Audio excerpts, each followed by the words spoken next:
Well, players are more spoilt these days. I suppose that's what I was going to ask. You know, has he said anything that... I mean, if you go back to the apprenticeships that we used to do, you did all the jobs and you trained and you cleaned boots and you did all that and you had to roll your sleeves up.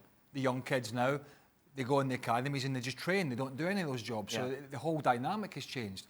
And with social media and all that sort of scenario, the players are, you know, I would use the word mollycoddled more, but I mean, I don't see the benefit of him coming out and stating that. I think that's the point, isn't he? What's he gaining here? He's got to do it in-house. If he's got those issues with the players, he needs to keep it in-house. Tell the players and try and address it. If he's saying that they don't understand the game and they're a little bit spoiled and they haven't got a great heart, then he's got to try and educate them. But Mourinho's not that sort of manager. He wants the finished article. He wants to deal with players and know that they can carry out his game plan.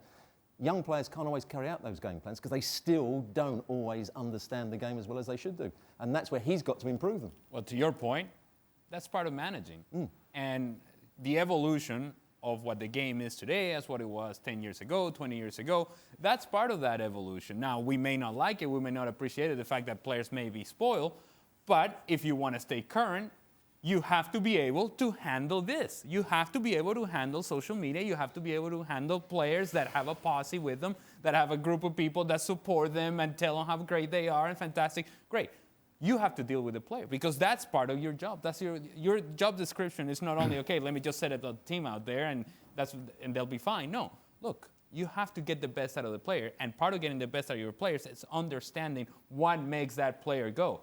And if you have to go and talk to him about social media and that creates a connection between you and the player, you do it if that means that he's going to give you better productivity on the field.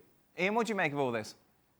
Well, I think it's a bit of a phony controversy in this case. I think Jose Mourinho might have a point, really, in being a little bit annoyed about how much is being made out of all this. What he said to Hristo Stoichkov, chatting to him away in Spanish, was he felt that younger players these days were a bit overprotected, that maybe they didn't quite have that instinctive aggression, maybe that players had, say like a Graham Souness playing in midfield for Liverpool in the heyday years, had instinctively back then.